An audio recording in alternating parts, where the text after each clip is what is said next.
21-ാം നൂറ്റാണ്ടിലെ ഏറ്റവും വലിയ ബുദ്ധിമാൻ, 21-ാം നൂറ്റാണ്ടിലെ ഏറ്റവും വലിയ ശാസ്ത്രജ്ഞൻ, അത്ര ബുദ്ധിയും അത്ര ശാസ്ത്രരംഗത്ത് അറിയപ്പെട്ടൊരു വ്യക്തിത്വവും ഇന്ന് വരെ വന്നിട്ടില്ല, വരാൻ സാധ്യതയില്ല എന്നാണ് ശാസ്ത്രലോകം പറയുന്നത്. നിങ്ങൾക്കൊക്കെ അറിയാം, സ്റ്റീഫൻ ഹോക്കിൻസ്. ഈയിടെ അടുത്ത് അദ്ദേഹം മരണപ്പെട്ടു. അദ്ദേഹമാണ് ഈ നൂറ്റാണ്ട് കണ്ട ഏറ്റവും വലിയ ബുദ്ധിമാൻ, ഈ നൂറ്റാണ്ടിലെ ഏറ്റവും വലിയ ശാസ്ത്രജ്ഞൻ. അദ്ദേഹത്തെ പോലെ ഒരാള് ഈ നൂറ്റാണ്ടിൽ ഇനി വരുമോ? ശാസ്ത്രലോകത്തിന് സംശയമാണ്. അല്ലാഹു സുബ്ഹാനഹു വ തആല അദ്ദേഹത്തിൻ്റെ മുഴുവൻ അവയവങ്ങളുടെയും ശക്തി ബുദ്ധിക്ക് നൽകി എന്നാണ്. വലത്ത് കൈയിന് സ്വാധീനമില്ലാത്ത ആളുകളുടെ ഇടത്തെ കൈക്ക് നല്ല ശക്തിയുണ്ടാവും. ഒരു കാലുകൊണ്ട് നടക്കാൻ കഴിയാത്ത ആൾക്ക് മറ്റേ കാലിന് കൂടുതൽ ശക്തി ഉണ്ടാവും. അങ്ങനെയാണല്ലോ കണ്ടുവരുന്നത്. സ്റ്റീഫൻ ഹോക്കിൻസ് അദ്ദേഹം കിടന്ന കിടപ്പിലാണ്. അദ്ദേഹത്തിന് ഒരവയവും പ്രത്യേകമായി പ്രവർത്തിക്കുമായിരുന്നില്ല. എല്ലാ അവയവങ്ങളുടെയും ശക്തി അദ്ദേഹത്തിന് ബുദ്ധിയിലാണ് അള്ളാഹു നൽകിയത് എന്നാണ് വെപ്പ്. അദ്ദേഹം ഈയിടെ അടുത്ത് ഒരു കാര്യം പറഞ്ഞു. അതെന്താ? നിങ്ങൾ എന്നെക്കുറിച്ച് എന്തു പറഞ്ഞാലും, എത്ര വിമർശിച്ചാലും കുറ്റപ്പെടുത്തിയാലും ഞാൻ ഉറക്കെ പറയുന്നു, 100 കൊല്ലത്തേക്കാൾ കൂടുതൽ ഈ ഭൂമി നിലനിൽക്കുകയില്ല.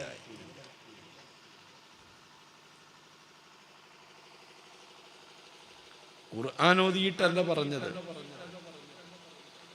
ആദരവായ നബി സല്ലല്ലാഹു അലൈഹി വസല്ലമ തങ്ങളെ ഹദീസ് ഓതിയിട്ടല്ല പറഞ്ഞത്. ശാസ്ത്രശാഖകളിൽ ഏറ്റവും വലിയ ശാസ്ത്രം ഭൂമിശാസ്ത്രമാണ് എന്നാണ് അവർ പറയുന്നത്.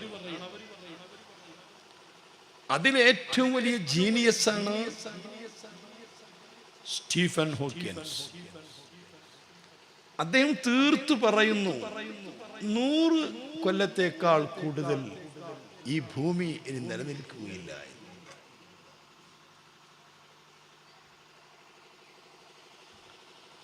എന്ന് പറഞ്ഞാൽ വിശുദ്ധ ഖുർആനും തിരുസുന്നത്തും ആദരവായ നബി സല്ലല്ലാഹു അലൈഹി വസല്ലമ തങ്ങൾ പറഞ്ഞത് യാഥാർത്ഥ്യമായി ലോകത്ത് കണ്ടുകൊണ്ടിരിക്കുകയാണ്. നാമൊക്കെ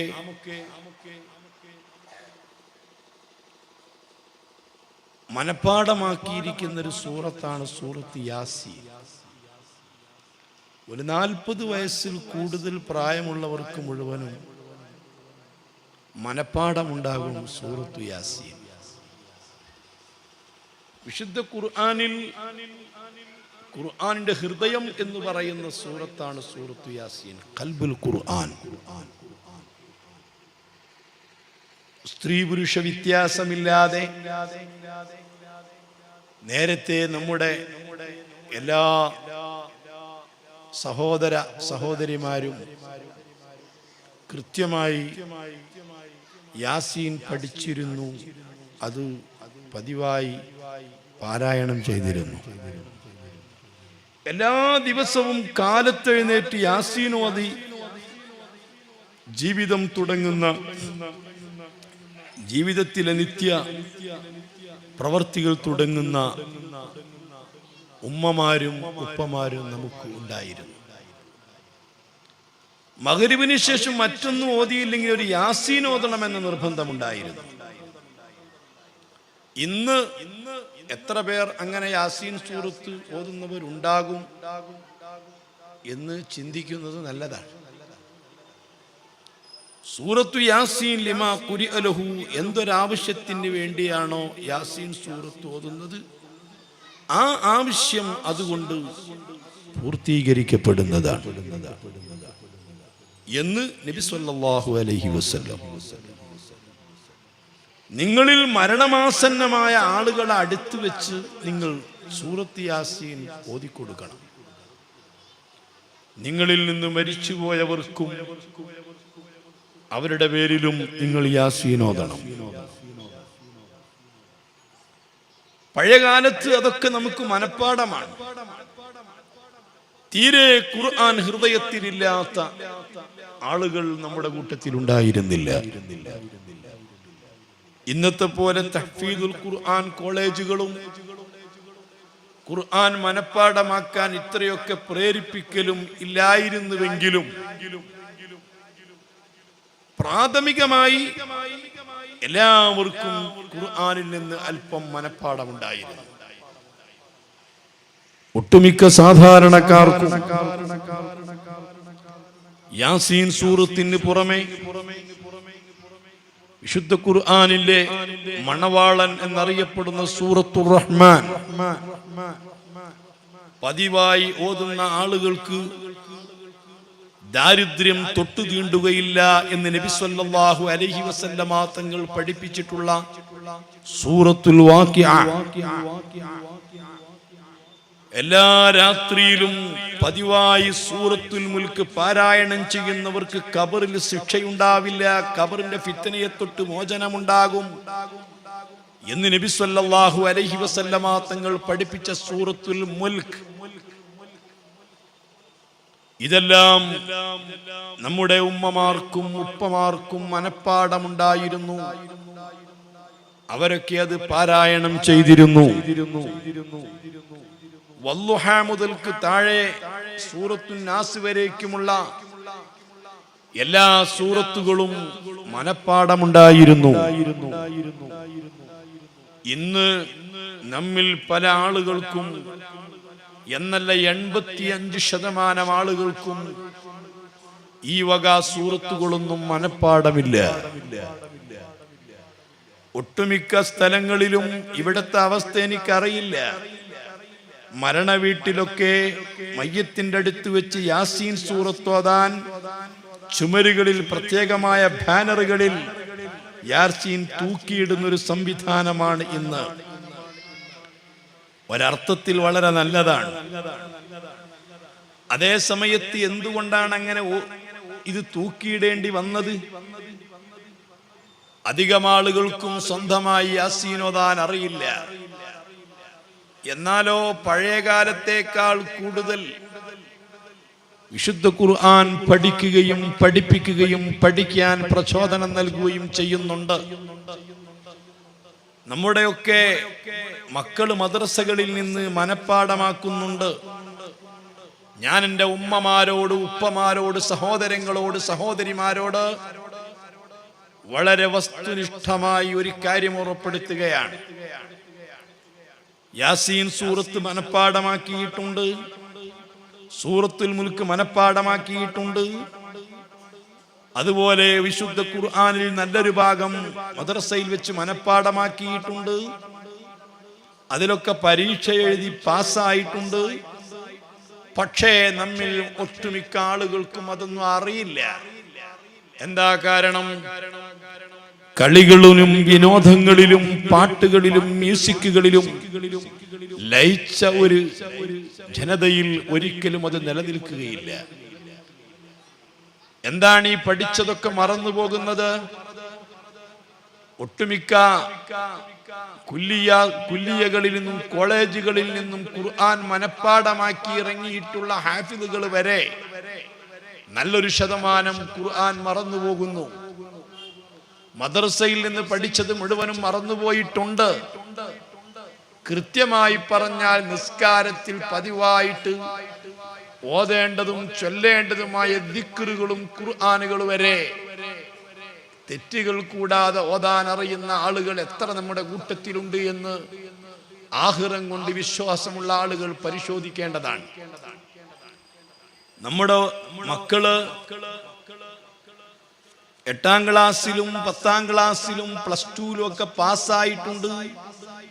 മദ്രസയിൽ നിന്ന് വളരെ റാങ്കോട് കൂടി പാസ്സായിട്ടുണ്ടെങ്കിലും നിങ്ങൾക്കാർക്കെങ്കിലും അവനവന്റെ മക്കളെ കൊണ്ട് നാളെ ആഖിറത്തിൽ രക്ഷ കിട്ടണം പോരാ, അവനവന്റെ മക്കളെ കൊണ്ട് ആഖിറത്തിൽ ബുദ്ധിമുട്ടുണ്ടാവരുത്, തന്റെ മക്കളെ കൊണ്ട് പ്രയാസങ്ങൾ ഉണ്ടാവരുത് എന്നൊരു ചിന്തയെങ്കിലും ഉണ്ടെങ്കിൽ നിങ്ങളുടെ മക്കൾക്ക് നിർബന്ധമായി നിസ്കാരത്തിലും മറ്റും പാരായണം ചെയ്യേണ്ടതും ചൊല്ലേണ്ടതുമായ ദിക്റുകളും ഖുർആനോതുകളും എത്ര കണ്ട് മനപ്പാടമുണ്ട് എന്നത് പരിശോധിക്കുന്നത് വളരെ നല്ലതാണ്.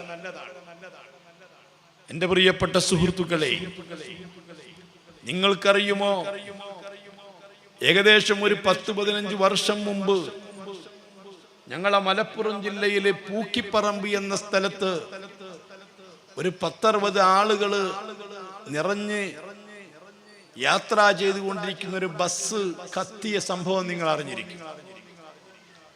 ആ ബസ് നിന്ന നിൽപ്പിൽ കത്തി. അതിന്റെ മുമ്പ്, ആ ദുരന്തം നടക്കുന്നതിന് മുമ്പ് എമർജൻസി ഡോർ എന്ന് പറയുന്നൊരു ഡോർ നമ്മുടെ ബസ്സുകൾക്കുണ്ടായിരുന്നില്ല.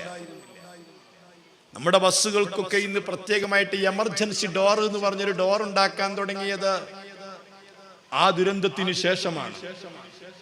കാരണം 2 ഡോറുകളുള്ള ഭാഗത്തിന്റെ മേൽ ബസ് അങ്ങ് മറിഞ്ഞിട്ട് ആളിക്കത്തിക്കൊണ്ടിരിക്കുമ്പോൾ അതിൽ കുടുങ്ങിയ ആളുകളെ പുറത്തെടുക്കാൻ ഏറെ പ്രയാസപ്പെട്ടു.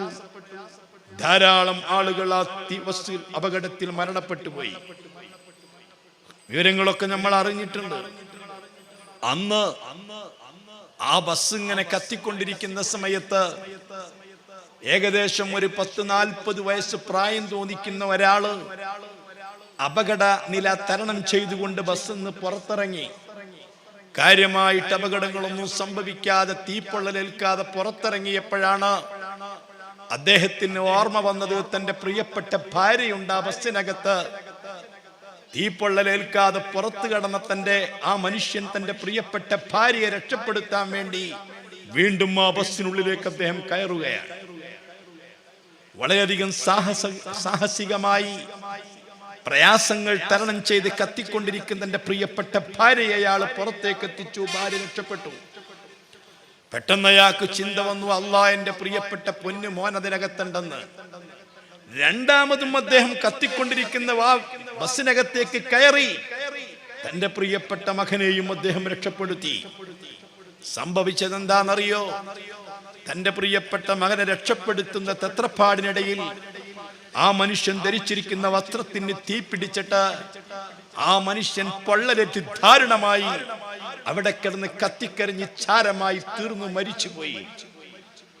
ഓർക്കണം നിങ്ങൾ, തന്റെ പ്രിയ മരണം തന്റെ കൺമുമ്പിൽ കണ്ടപ്പോഴാ ആളിക്കത്തുന്ന തീകുണ്ടത്തിലേക്ക് തന്റെ പ്രിയപ്പെട്ട ഭാര്യയെ രക്ഷപ്പെടുത്തണമെന്ന ആഗ്രഹത്തോടുകൂടി, തന്റെ പ്രിയപ്പെട്ട പൊന്നുമോനെ രക്ഷപ്പെടുത്തണമെന്ന ആഗ്രഹത്തോടുകൂടി കൺമുമ്പിൽ കണ്ട മരണത്തെ അദ്ദേഹം സ്വാഗതം ചെയ്തിട്ട് അദ്ദേഹം അവരെ രക്ഷപ്പെടുത്താൻ വേണ്ടിയിട്ട് കത്തിക്കൊണ്ടിരിക്കുന്ന തീകുണ്ടത്തിലേക്ക് എടുത്തു ചാടി രക്ഷപ്പെടുത്തിയെങ്കിൽ എന്റെ പ്രിയപ്പെട്ട മുസ്ലിമേ, നിനക്ക് അറിയുമോ? എന്നാൽ നാളെ മഹ്ശറാവൻ സഭയില് അള്ളാഹുവിന്റെ നരകം എന്ന അഗ്നികുണ്ഡം കൊണ്ട് ഹാജരാക്കപ്പെടുമ്പോഴ് ഈ ബസ്സിന്റെ ദുരന്തം പോലെയോ ഇവിടെ കണ്ടിരിക്കുന്ന തീയിന്റെ രൂപത്തിലോ അല്ലെങ്കിൽ ഞാനും നിങ്ങളും വിശ്വസിക്കുന്ന വിശുദ്ധ ഖുർആൻ പറയുന്ന അള്ളാഹുവിന്റെ റസൂൽ കണ്ടുവന്ന് പരിചയപ്പെടുത്തി തന്ന 30,000-ഓളം അത്ഭുതങ്ങൾ കാണിച്ചുകൊണ്ട് സത്യമാണെന്ന് ബോധ്യപ്പെടുത്തി തന്ന വിശുദ്ധ ഖുർആൻ അടിക്കടിക്ക് നമുക്ക് ബോധ്യപ്പെടുത്തി തന്ന ഞാനും നിങ്ങളും വിശ്വസിക്കുന്ന ഈ വിശുദ്ധ ഖുർആൻ പറയുന്ന നരകത്തെ കുറിച്ച് അറിയുമോ? ആ നരകം ഈ കാണുന്ന തീയിനെ പോലെയല്ല. അല്ലാഹു എന്റെ പ്രിയപ്പെട്ട മക്കളെ, ഈ ദുനിയാവിലെത്തിയ ഞാനും നിങ്ങളും ചായ കാച്ചുന്നതും റൊട്ടി ഉണ്ടാക്കുന്നതും ചോറ് വെക്കുന്നതും ആഹാരം പാകം ചെയ്യാൻ ഉപയോഗിക്കുന്നതുമായിരിക്കുന്ന തീയ് 100 ഡിഗ്രി ചൂട് 100 ഡിഗ്രി ചൂടാകുമ്പോഴ് ആ തീയിന്റെ ചൂട് കൊണ്ട് വെള്ളം കത്തിത്തിളക്കുമെങ്കിൽ ഈ ദുനിയാവിലെ തീ 100 ഡിഗ്രി ചൂടുള്ള തീയിനേക്കാൾ 1000 ഡിഗ്രി 2000 ഡിഗ്രി 4500 ഡിഗ്രിയൊക്കെ ചൂടുള്ള തീയും ഈ ദുനിയാവിലുണ്ട്. ആറ്റം ബോംബ് പൊട്ടിത്തെറിക്കാൻ വേണ്ടി കൊടുക്കുന്ന ചൂട് 3000 ഡിഗ്രി ആണെങ്കിൽ 1000 ഡിഗ്രിയോ 2000 ഡിഗ്രി 2900 ഡിഗ്രിയോ ചൂട് കൊടുത്താൽ ആറ്റം ബോംബ് പൊട്ടിത്തെറിക്കുകയില്ല. പലപ്പോഴും ഞാനും നിങ്ങളും കേട്ടിട്ടുണ്ട്, ലാവ പൊട്ടിത്തെറിച്ചിട്ട് ലാവയിൽ നിന്ന് പുറത്തേക്ക് വരുന്ന ആ ലാവ അഗ്നിസ്ഫോടനം ഉണ്ടായിട്ട് അഗ്നിപർവ്വതം പൊട്ടിത്തെറിച്ച് പുറത്തേക്ക് വരുന്ന ലാവയുടെ ചൂട് 4500 ഡിഗ്രി ചൂടാണെങ്കിൽ ഈ ദുനിയാവുള്ള സർവ്വ തീയിനേക്കാളും 69 ഇരട്ടി ചൂടാണ് നരകത്തിന്റെ തീയിനെ എന്ന് അസ്വാദിഖുൽ മസ്തൂഖ് മുത്ത് മുഹമ്മദ് മുസ്തഫ സല്ലല്ലാഹു അലൈഹി വസല്ലമ തങ്ങൾ പഠിപ്പിച്ചിട്ടുണ്ടെങ്കിൽ നാറുക്കും ഹാദിഹി, നിങ്ങൾ ഇന്ന് കണ്ടുകൊണ്ടിരിക്കുന്ന തീ, നിങ്ങൾ ഇന്ന് അനുഭവിച്ചു കൊണ്ടിരിക്കുന്ന തീ, നിങ്ങൾ ഉപയോഗിച്ചു കൊണ്ടിരിക്കുന്ന തീ, വിശുദ്ധ ഖുർആൻ പറയുന്നു അഫറഅയ്തുമുൻ നാറല്ലത്തി തൂറൂൻ അഅൻതും മൻശഅതും ശജറതഹാ അം നഹ്നുൽ മുൻശിഊൻ നഹ്നു ജഅൽനാഹാ തദ്കിറതൻ വമതാഅൻ ലിൽമുഖ്വീൻ. നിങ്ങൾ കത്തിച്ചുകൊണ്ടിരിക്കുന്ന തീയിനെ കുറിച്ച് നിങ്ങൾക്ക് പറയാമോ? ആ കത്തിച്ചുകൊണ്ടിരിക്കുന്ന തീയിനെ പറ്റി നിങ്ങൾ ചിന്തിച്ചിട്ടുണ്ടോ? പ്രിയപ്പെട്ട പെങ്ങളെ, നീ റൊട്ടിയുണ്ടാക്കാൻ, ആഹാരം പാകം ചെയ്യാൻ, അതുപോലെ പല വിഭവങ്ങൾ ഉണ്ടാക്കാൻ വേണ്ടി ഉപയോഗിക്കുന്ന നീ കത്തിച്ചുകൊണ്ടിരിക്കുന്ന തീയിനെ കുറിച്ച് ചിന്തിച്ചിട്ടുണ്ടോ? അല്ലാഹു ചോദിക്കുകയാണ്, അൻതും മൻശഅതും ശജറതഹാ അം നഹ്നുൽ മുൻശിഊൻ നഹ്നു ജഅൽനാഹാ തദ്കിറതൻ വമതാഅൻ ലിൽമുഖ്ബീൻ. ഈ തീയിന്റെ പ്രഥമമായ ലക്ഷ്യം നിനക്ക് ആഹാരം പാകം ചെയ്യലല്ല. ഈ ദുനിയാവിന് തീയില്ലാത്തൊരവസ്ഥയെ കുറിച്ച് നിങ്ങളൊന്ന് ചിന്തിച്ചു നോക്കൂ. ഈ തീ ദുനിയാവിലില്ലെങ്കിൽ എന്തായിരിക്കും മക്കളെ അവസ്ഥ? മഹാനായ ആദം നബി അലൈഹിസ്സലാത്തു വസ്സലാം തങ്ങൾ ഭൂമിയിൽ കാലുകുത്തിയപ്പോഴ് ഈ ഭൂമിയിൽ തീയുണ്ടായിരുന്നില്ല, വെള്ളമുണ്ടായിരുന്നു, വായു ഉണ്ടായിരുന്നു, പല പദാർത്ഥങ്ങളും ഉണ്ടായിരുന്നു. പക്ഷെ ഭൂമിയിൽ തീയുണ്ടായിരുന്നില്ല. തീയില്ലാത്തൊരു ഭൂമിയെ കുറിച്ചൊരു ലോകത്തെ കുറിച്ച് നിങ്ങൾ ചിന്തിച്ചു നോക്കൂ. തീയില്ലായിരുന്നുവെങ്കിൽ ഈ ലോകത്തിന് എന്തെങ്കിലും പുരോഗതി ഉണ്ടാകുമായിരുന്നോ? ഈ കത്തിക്കൊണ്ടിരിക്കുന്ന ട്യൂബുകൾ കത്തുമായിരുന്നോ? ഈ രൂപത്തിൽ ഇരുമ്പുകളെ കൊണ്ട് പ്രവർത്തിക്കാൻ നമുക്ക് പറ്റുമായിരുന്നോ? ഞാനും നിങ്ങളും വലിയ സൗധങ്ങൾ പണിയുന്ന, കോൺക്രീറ്റ് കെട്ടിടങ്ങൾ ഉണ്ടാക്കുന്ന, അതിനുപയോഗിക്കുന്ന കമ്പി ഉണ്ടാക്കാൻ പറ്റുമായിരുന്നോ? സിമന്റ് ഈ രൂപത്തിൽ നിർമ്മിക്കാൻ പറ്റുമായിരുന്നോ? എല്ലാറ്റിനും തീയിന്റെ ആവശ്യമില്ലേ? ഈ തീ എങ്ങനെയാ ഭൂമിയിൽ ഉണ്ടായത്? മഹാനായ ആദം നബി അലൈഹിസ്സലാത്തു വസ്സലാം തങ്ങൾ ഭൂമിയിൽ വന്ന സന്ദർഭത്തില് എല്ലാം ഉണ്ട്, പക്ഷേ തീയുണ്ടായിരുന്നില്ല. ആദം നബി അലൈഹിസ്സലാത്തു വസ്സലാം തങ്ങൾക്കും തന്റെ മക്കൾക്കും ഭൂമിയിൽ കാലുറപ്പിക്കുന്നതിന് വേണ്ടി, ഭൂമിയിൽ ജീവിക്കുന്നതിന് വേണ്ടി, ഭൂമിയിൽ പാകപ്പെടുത്തുന്നതിന് വേണ്ടി അല്ലാഹു സുബ്ഹാനഹു വ തആല മുഖറബായ മലക്ക് ജിബ്രീൽ അലൈഹിസ്സലാത്തു വസ്സലാമിനോട് ഈ ദുനിയാവിലേക്ക് ഒത്തിരി തീ കൊണ്ടുപോയി കൊടുക്കാൻ വേണ്ടി പറഞ്ഞപ്പോൾ മഹാനായ ജിബ്രീൽ അലൈഹിസ്സലാത്തു വസ്സലാം തങ്ങൾ ആകാശഭൂമികൾക്കപ്പുറത്ത്, 7 ആകാശങ്ങൾക്കപ്പുറം 7 ഭൂമികൾക്കപ്പുറമല്ലേ നരകം എന്ന് പറയുന്ന സൃഷ്ടിയുള്ളത്. ആ നരകമെന്ന സൃഷ്ടിയിൽ മഹാനായ മാലിക് അലൈഹിസ്സലാം മിഅ്റാജിന്റെ രാത്രിയിൽ ഞാൻ കണ്ടതിൽ വെച്ച് ഏറ്റവും ഭീതിപ്പെടുത്തുന്ന രൂപം മഹാനായ മാലിക് എന്ന മലക്കിൻ്റെതാ. മാലിക് അലൈഹിസ്സലാം അലൈഹിസ്സലാത്തു വസ്സലാമിന്റെ അരികിൽ കൂടി കടന്നുപോയ സമയത്ത് ബഹുമാനപ്പെട്ട മുത്തു മുഹമ്മദ് മുസ്തഫ സല്ലല്ലാഹു അലൈഹി വസല്ലമ തങ്ങൾ ചോദിച്ചു അവിടുത്തെ കൂടെ ഉണ്ടായിരുന്ന മഹാനായ ജിബ്രീലിനോട്, ഇവരെന്താ ചിരിക്കാത്തത്? ഇവരെന്താ കുശലാന്വേഷണങ്ങൾ നടത്താത്തത്? ആയിരക്കണക്കിന് പതിനായിരക്കണക്കിന് മലക്കുകളും കോടിക്കണക്കിന് അത്ഭുതങ്ങളും കണ്ടിട്ട് എന്തേ ഈ മലക്ക് മാത്രം ചിരിക്കാത്തത്? ഇല്ല, ഈ മലക്ക് ചിരിക്കാറില്ല. ഹബീബായ തങ്ങൾ പറഞ്ഞില്ല, ഞാൻ കണ്ടതിൽ വെച്ച്, ഞാൻ അറിഞ്ഞതിൽ വെച്ച്, എനിക്ക് ബോധ്യപ്പെട്ടതിൽ വെച്ച് ഈ മാലിക് എന്ന അലൈഹിസ്സലാത്തു വസ്സലാമിനെ പോലെ പേടിപ്പെടുത്തുന്ന ഭീകരമായ രംഗമുള്ള മറ്റൊന്നും കണ്ടിട്ടില്ല. ഹബീബായ മുത്തുനബി സല്ലല്ലാഹു അലൈഹി വസല്ലമ തങ്ങൾ എല്ലാം കണ്ടുകൊണ്ട് നമുക്ക് പറഞ്ഞു തന്നതാ. അല്ലാഹുവിന്റെ നരകം കണ്ടുവന്ന് പരിചയപ്പെടുത്തി തന്നതാ. മുത്തു മുഹമ്മദുർ റസൂലുള്ളാഹി സ്വല്ലല്ലാഹു അലൈഹി വസല്ലമ തങ്ങൾ നരകം കണ്ടുവന്ന് പറഞ്ഞതാണെന്ന് ബോധ്യപ്പെടുത്തുന്നതിനല്ലേ അത് 1444 കിലോമീറ്റർ അകലെയുള്ള ബൈത്തുൽ മുഖദ്ദസിലേക്ക് നബി സല്ലല്ലാഹു അലൈഹി വസല്ലമ തങ്ങളെ കൊണ്ടുപോയതും നബി സല്ലല്ലാഹു അലൈഹി വസല്ലമ തങ്ങളോട് മക്കക്കാര് ചുറ്റും ഇരുന്നു കൊണ്ട് മദീന മക്കദാ ബൈത്തുൽ മുഖദ്ദസിലെ വിശേഷങ്ങൾ ചോദിച്ചതും. എന്തുകൊണ്ടെന്നാൽ ഞാൻ അല്ലാഹുവിന്റെ അടുത്ത് പോയിരുന്നു, അർശിന്റെ അടുത്ത് പോയിരുന്നു, ആകാശങ്ങൾ താണ്ടിയിരുന്നു, സ്വർഗം കണ്ടിരുന്നു, നരകം കണ്ടിരുന്നു എന്ന് പറഞ്ഞാൽ ഈ ഓഡിയൻസിന് തിരിച്ചൊന്നും മുത്തുനബിയോട് ചോദിക്കാനില്ലല്ലോ, പറയാനില്ലല്ലോ. കാരണം ഇവരാരും ആകാശം കണ്ടവരല്ല, ഇവരാരും അല്ലാഹുവിന്റെ അർശ് കണ്ടവരല്ല, സ്വർഗം കണ്ടവരല്ല, നരകം കണ്ടവരല്ല. അവർക്കൊന്നും തിരിച്ചു ചോദിക്കാനില്ല. അതേ സമയത്ത് ഞാൻ അല്ലാഹുവിന്റെ റസൂൽ സല്ലല്ലാഹു അലൈഹി വസല്ലമ തങ്ങള് പറയുന്നത്, ഞാൻ ബൈത്തുൽ മുഖദ്ദസിൽ പോയിരുന്നു എന്നാ. ആ ബൈത്തുൽ മുഖദ്ദസിലേക്ക് പോയിരുന്നു എന്ന് പറയുമ്പോൾ പ്രിയപ്പെട്ട മക്കളെ, നിങ്ങളൊന്ന് ചിന്തിച്ചു നോക്ക്. മക്കക്കാര് വർഷത്തിൽ 2 തവണ പോകുന്ന സ്ഥലമാ. ആ പള്ളി അവർക്ക് ശരിക്ക് പരിചയമുണ്ട്, അങ്ങോട്ടുള്ള റൂട്ടും അവർക്കറിയാം, ആ റോഡുകൾ അറിയാം, അവിടുത്തെ രൂപഭാവങ്ങളെ കുറിച്ച് വ്യക്തമായിട്ട് അറിയുന്നത് കൊണ്ട് അവർക്ക് കൃത്യമായി ചോദിക്കാം. ആ പള്ളിയുടെ രൂപഭാവങ്ങളെ കുറിച്ച് ചോദിക്കാം, ആ പള്ളിയിലേക്കുള്ള റൂട്ടിനെ പറ്റി ചോദിക്കാം, ആ പള്ളിയിലേക്ക് പോകുന്ന വഴിയിലുള്ള അത്ഭുതങ്ങളെ കുറിച്ച് ചോദിക്കാമെന്നല്ല, മക്കക്കാര് ചുറ്റും നിന്നുകൊണ്ട് മുത്തുനബിനോട് ചോദിച്ച സമയത്ത് വളരെ വ്യക്തമായിട്ട് തങ്ങൾ അങ്ങ് മറുപടി പറയുകയാ, അവര് പിന്മാറുകയാ. ഇതുകൊണ്ട് ആ വിശുദ്ധ ഖുർആൻ കഴിഞ്ഞാൽ പിന്നെ അല്ലാഹുവിന്റെ റസൂൽ ലോകത്ത് കാണിച്ച അത്ഭുതങ്ങളിൽ നിന്ന് ഏറ്റവും വലിയ അത്ഭുതം ഇസ്രാ യാത്രയാ.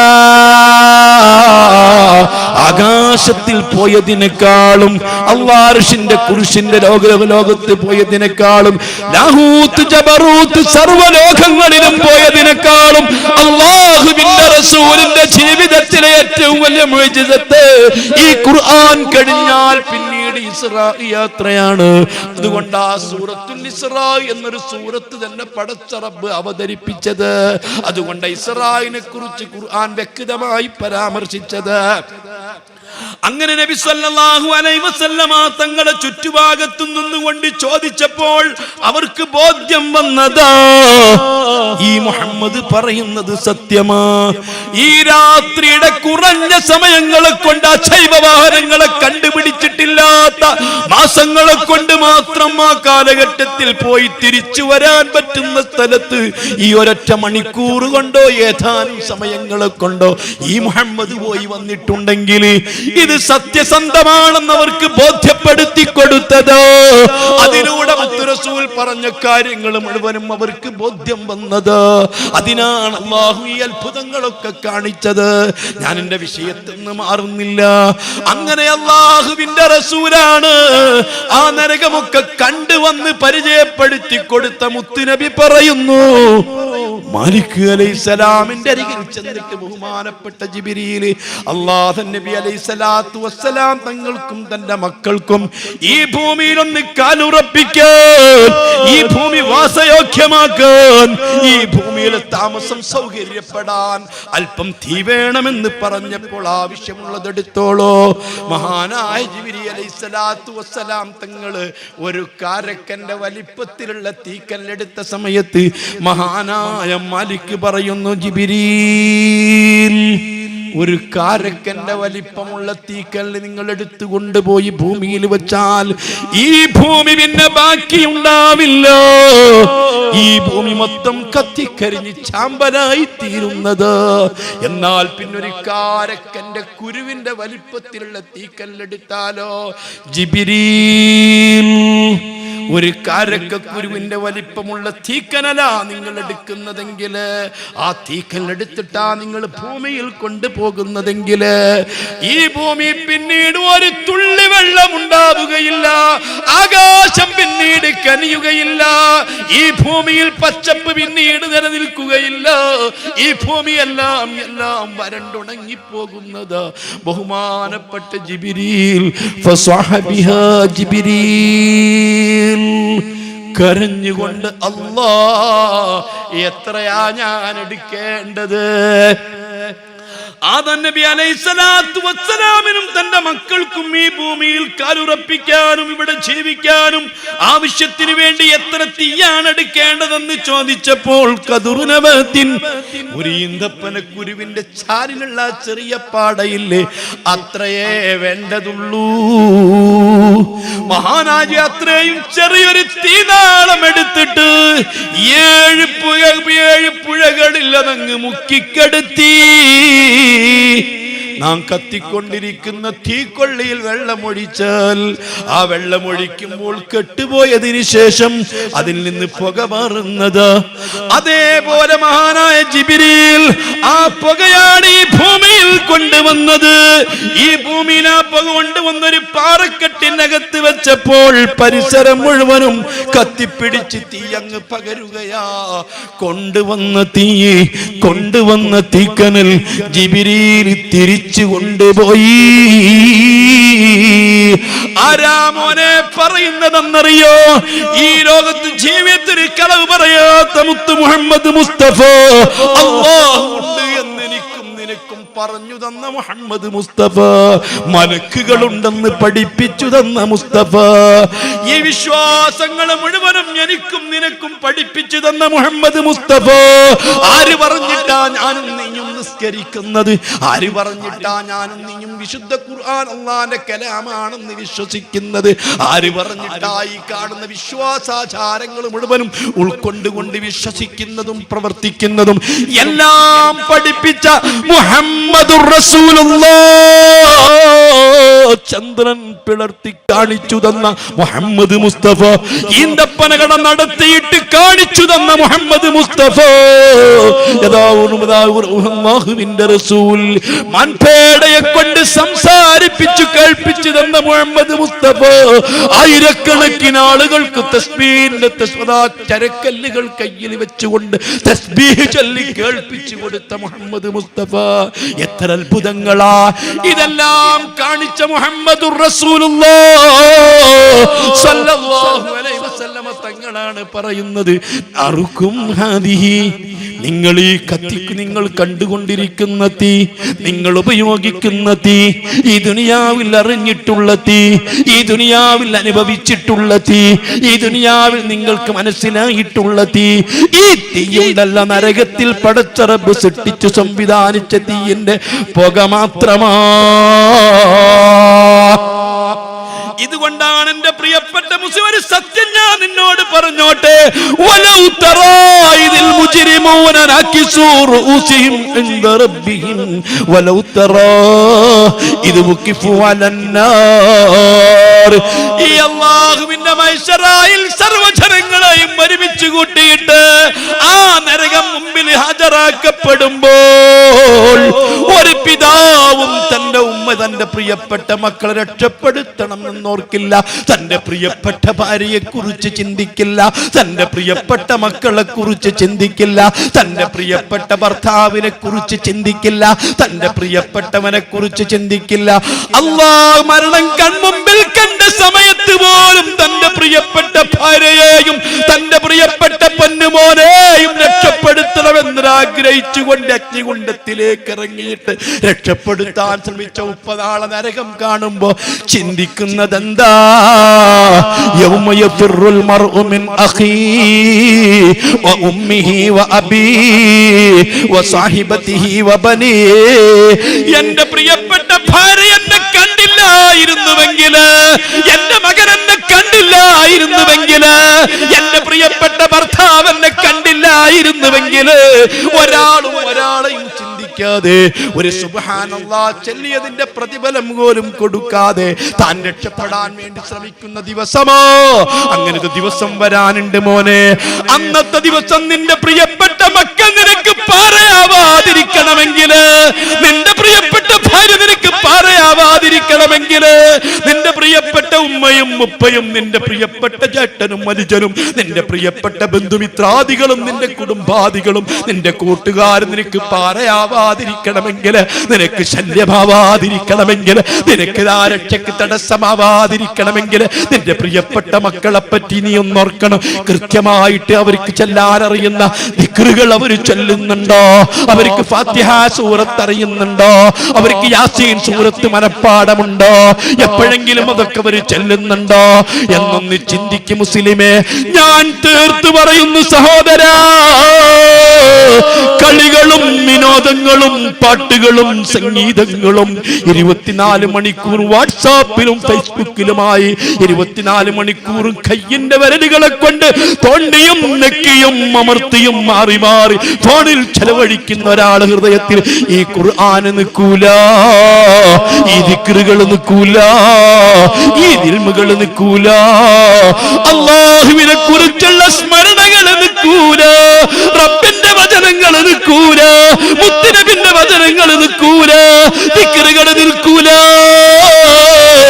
മുഹമ്മദുർ റസൂലുള്ളാഹ് സ്വല്ലല്ലാഹു അലൈഹി വസല്ലം. അതാണ് മറന്നു പോകുന്നത്. ഫാത്തിഹ സൂറത്ത് മനപ്പാഠമുണ്ടെങ്കിൽ ഏത് സൂറത്താ നമുക്കിന്ന് മനപ്പാഠമുള്ളത്? യാസീൻ സൂറത്ത് ഓതാൻ അറിയോ? ഫാത്തിഹ സൂറത്തല്ലാത്ത നിസ്കാരത്തെ സൂറത്ത് ഓതാൻ അറിയോ? പഠിച്ചതൊക്കെ മറന്നുപോയില്ലേ?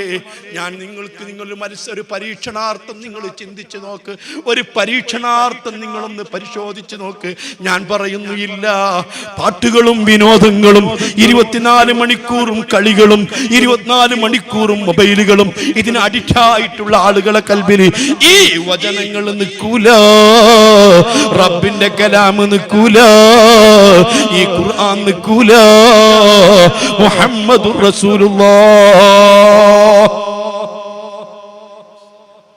അതാ എന്ന് മറന്നുപോവാൻ. അത് ഞാനാണെങ്കിലും ശരി, ഉസ്താദാണെങ്കിലും ശരി, ഞങ്ങളാണെങ്കിലും ശരി, ശൈഖാണെങ്കിലും ശരി, ഇതിൽ മനുഷ്യന് ലഹരിയായി കഴിഞ്ഞാൽ പഠിക്കാത്തോണ്ടല്ല. അപ്പൊ ഞാൻ പറയുന്നത് എന്താ?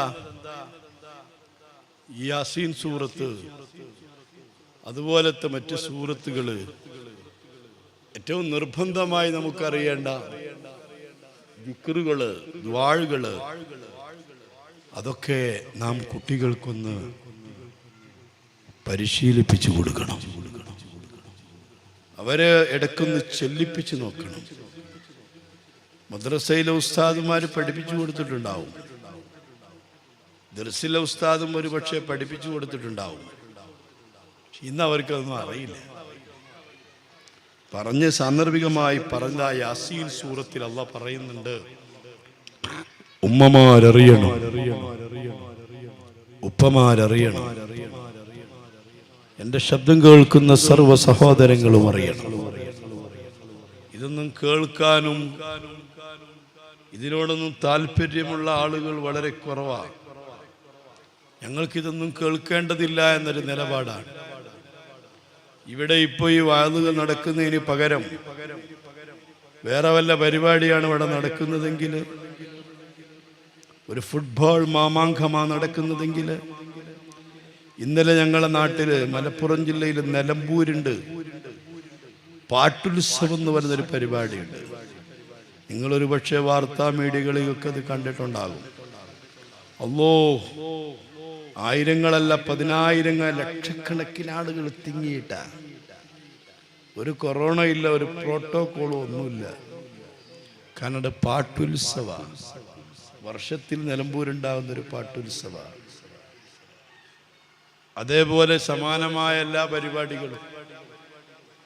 അതേ സമയത്ത് 10-50 ആളുകൾ കൂടി അള്ളാഹുവിനെ പറ്റി പറയുകയോ ദീനിനെ പറ്റി പറയുകയോ ആളുകൾക്ക് അല്പമെങ്കിലും ഒരു ചെറിയ ബോധം ഉണ്ടാക്കുന്ന ഒരു ബോധവൽക്കരണ ക്ലാസ് സംഘടിപ്പിക്കുകയോ ചെയ്താൽ വലിയ പ്രശ്നം.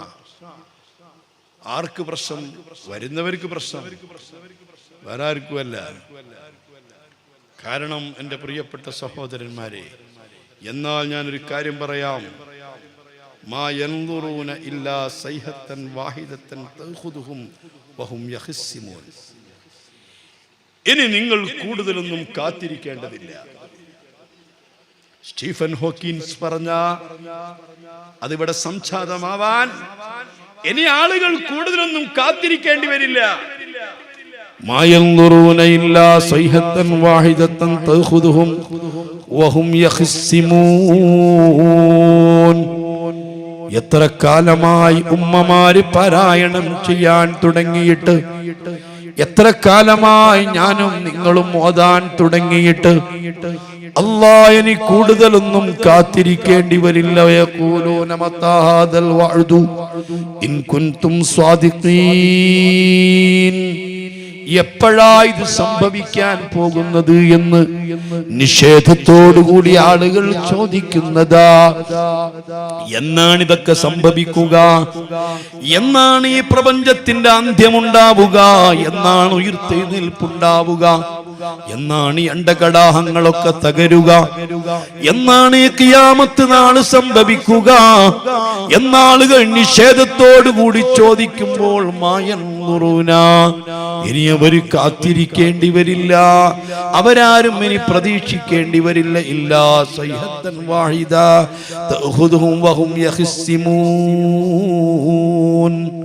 ആളുകൾ കടകളിലും അങ്ങനെ ടൗണുകളിലും ടറഫുകളിലും ഒക്കെ കളിച്ചുകൊണ്ടിരിക്കുമ്പോൾ, സജീവമായി ഫുട്ബോൾ കളിച്ചുകൊണ്ടിരിക്കുമ്പോൾ, പാട്ട് കച്ചേരികളിലും അതുപോലെ നിശാ ക്ലബുകളിലും കുടിച്ചും കളിച്ചും രസിച്ചും ആർത്ത് തിമിർത്ത് ആടിക്കൊണ്ടിരിക്കുമ്പോൾ, കോടതികളിൽ സജീവമായി കേസുകൾ നടക്കുമ്പോൾ, നിയമസഭകളിലും ലോക്സഭകളിലും വാഗ്വാദങ്ങളും പരസ്പരം വിഴിപ്പലക്കലും നടക്കുമ്പോൾ, അങ്ങാടികളൊക്കെ ജനനിബിഡമായി നിറഞ്ഞു നിൽക്കുമ്പോൾ, ഓരോരുത്തരും അവരവരെ ജോലിയിൽ മുഴുകിക്കൊണ്ടിരിക്കുമ്പോൾ, ഹൈപ്പർ മാർക്കറ്റുകളും സൂപ്പർ മാർക്കറ്റുകളും ഉപഭോക്താക്കളെ കൊണ്ട് നിറഞ്ഞു നിൽക്കുമ്പോൾ, അങ്ങാടികളും ഖബറുകളുമൊക്കെ ജനങ്ങളാൽ നിറഞ്ഞു കവിഞ്ഞുകൊണ്ടിരിക്കുമ്പോൾ, ആളുകൾക്കതാ അവരുടെ സമ്മേളനങ്ങളും അവരുടെ വാഗ്വാദങ്ങളും അവരുടെ വെളിവിളികളുമൊക്കെ അന്നാം യഥേഷ്ടം ഇഷ്ടം പോലെ നടന്നുകൊണ്ടിരിക്കുമ്പോൾ, കളിക്കുന്നവര് കളിച്ചുകൊണ്ടിരിക്കുമ്പോൾ, കുടിക്കുന്നവര് കുടിച്ചുകൊണ്ടിരിക്കുമ്പോൾ, തോന്നിവാസങ്ങളിൽ മുഴുകിയിട്ടുള്ളവർ അവർ തോന്നിവാസങ്ങളുമായിട്ട് നടക്കുമ്പോൾ, പെട്ടെന്നതാ ഒരു ശബ്ദം കേൾക്കുന്നത് കാണാ. ആ ശബ്ദം കേൾക്കുമ്പോൾ അല്ലാഹുവിന്റെ ഖുർആൻ പറയുന്നു, തഖുദുഹും വഹും യഖ്സിമൂൻ. അവര് തർക്കിച്ചുകൊണ്ടിരിക്കുമ്പോഴാ, അവര് കച്ചവടം ചെയ്തുകൊണ്ടിരിക്കുമ്പോഴാ, അവര് കളിച്ചുകൊണ്ടിരിക്കുമ്പോഴാ, അവരവരുടെ വിഷയങ്ങളിൽ മുഴുകിക്കൊണ്ടിരിക്കുമ്പോഴാ അതിഭയങ്കരമായ അട്ടഹാസം കേൾക്കുന്നു. അട്ടഹാസം കേൾക്കുന്നതോടുകൂടി ആളുകൾ ആ ഭാഗത്തേക്ക് ചിന്തിക്കും. ചിന്തിക്കുന്നു, പലതും കേൾക്കുന്നു. ഇക്കാലം വരെയും കേൾവിയില്ലാത്ത വൈറസുകളെ കുറിച്ച് കേൾക്കുന്നു. ആ വൈറസുകൾ മാറി മാറി വകഭേദമായി പുതിയ പുതിയ വൈറസുകൾ കേൾക്കുന്നു. അതിനെ പ്രതിരോധിക്കാനുള്ള പല കാര്യങ്ങളും തന്ത്രങ്ങളും ആവിഷ്കരിക്കുന്നു. എല്ലാം നിഷ്ഫലമാകുന്നു. പലയിടങ്ങളിലും സമുദ്രം കത്തിത്തുടങ്ങുന്നു. പലയിടങ്ങളിലും പർവ്വതങ്ങൾ അതാ പുരുണ്ടുരുണ്ടി വീഴുന്നു. ഉരുൾപൊട്ടലുകൾ വരുന്നു. വലിയ വലിയ പ്രളയങ്ങൾ ഉണ്ടാകുന്നു. വലിയ കൊടുങ്കാറ്റുകൾ വരുന്നു. ന്യൂനമർദ്ദങ്ങൾ വരുന്നു. ഇങ്ങനെ മോനെ 1-2 മാസങ്ങളെ കൊണ്ട് തീരൂല.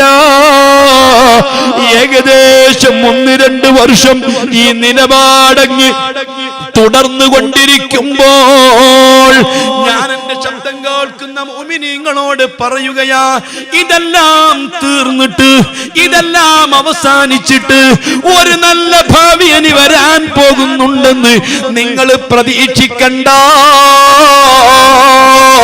കഴിഞ്ഞുപോയ കാലം പോലെ, കഴിഞ്ഞുപോയ പതിറ്റാണ്ടുകളെ പോലെ, അതിനപ്പുറത്തുള്ള നൂറ്റാണ്ടുകളെ പോലെ ഒരു സമാധാനാന്തരീക്ഷം ഇവിടെ വരുമെന്ന് പ്രതീക്ഷിക്കണ്ട. കണക്ക് കൂട്ടണ്ട. പുതിയ പുതിയ സംഭവങ്ങളാ, പുതിയ പുതിയ കാര്യങ്ങളാ തടിക്കടി ഒന്നിന് പിറകെയായി തുടർന്നുകൊണ്ടിരിക്കുകയാ. ഖിയാമത്ത് നാളിന്റെ മുന്നോടിയായിട്ട് ഇങ്ങനെ തുടർന്ന് പലതും സംഭവിക്കാൻ പോകുന്നു. ആളുകൾ അത് കണ്ട് പകച്ചു നിൽക്കുന്നു.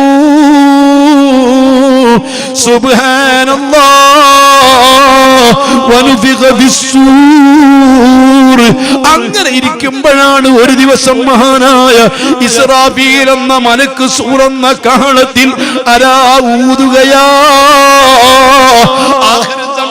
മക്കളെ, എന്റെ ഖുർആൻ വിശ്വസിക്കുന്ന വിശ്വാസികളോട്, 5 വഖത്ത് നിസ്കരിക്കുന്നവരോട്, മുസ്ലിം കുടുംബത്തിൽ പിറന്നവരോട്, മുസ്ലിം ഉപ്പമാർക്ക് ജനിച്ച മക്കളോട്, അല്ലാഹുവിന്റെ പള്ളികളിൽ പോകുന്നവരോട്, മുത്ത് മുഹമ്മദുർ റസൂലുള്ളാഹ് സ്വല്ലല്ലാഹു അലൈഹി വസല്ലം തങ്ങൾ പ്രവാചകരാണെന്ന് വിശ്വസിക്കുന്നവരോട്, അന്ത്യനാളിൽ വിശ്വസിക്കുന്നവരോട് നിങ്ങൾക്ക് കേൾക്കണോ, ഒരു ദിവസം ഇതാ ആളുകൾ ഇങ്ങനെ കാത്തിരിക്കുകയാ.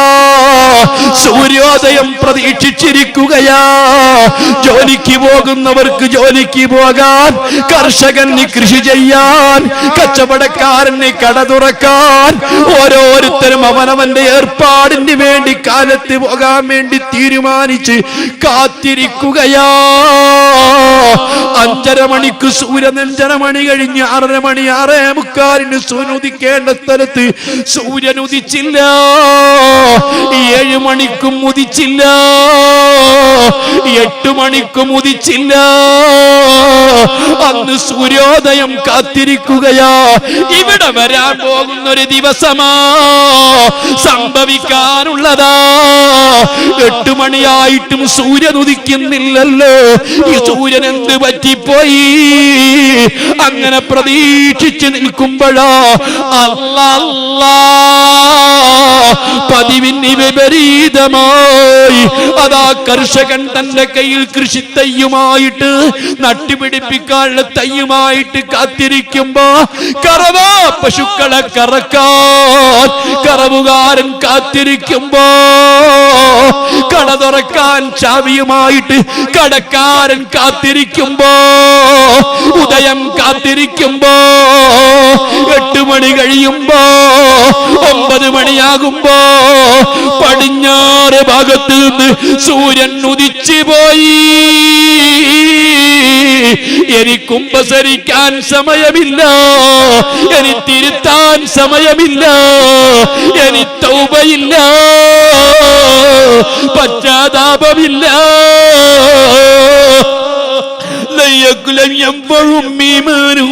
അല്ല പിന്നീടുള്ള വിശ്വാസികൾക്ക് ഈമാൻ ഉപകരിക്കൂല.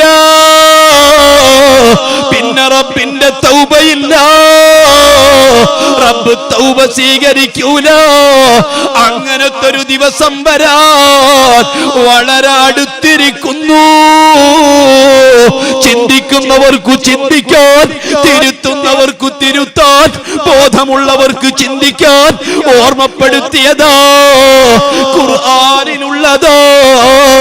ലാ യസ്തതിഊന, അല്ലാഹു വിശുദ്ധ ഖുർആനിൽ പറയുന്നു, അതേവനു ഫിസ്സൂർ, സൂറെന്ന കാലത്തിൽ അനൗൺസ്മെന്റ് ചെയ്യപ്പെട്ട് കഴിഞ്ഞാൽ വലാ ഇലാഹിലിഹിം യർജിഊൻ, പിന്നെ വീട്ടിലേക്ക് തിരിച്ചു പോവാൻ കഴിയില്ല, ഓഫീസിലെത്താൻ കഴിയില്ല.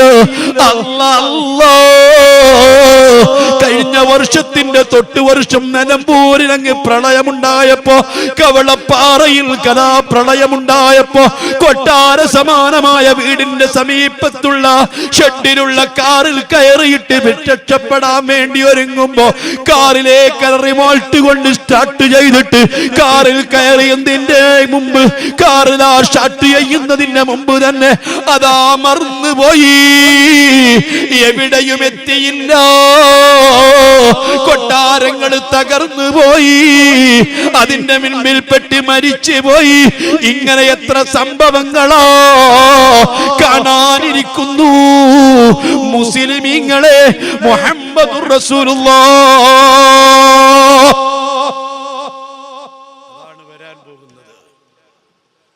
അതാണ് വരാൻ പോകുന്നത്. ഇതൊക്കെ തീർന്ന് നല്ലൊരു സമാധാനമുള്ള ഒരു അവസ്ഥ ഇനി വരില്ല. എഴുതി വെച്ചോ, ഇനി വരില്ല.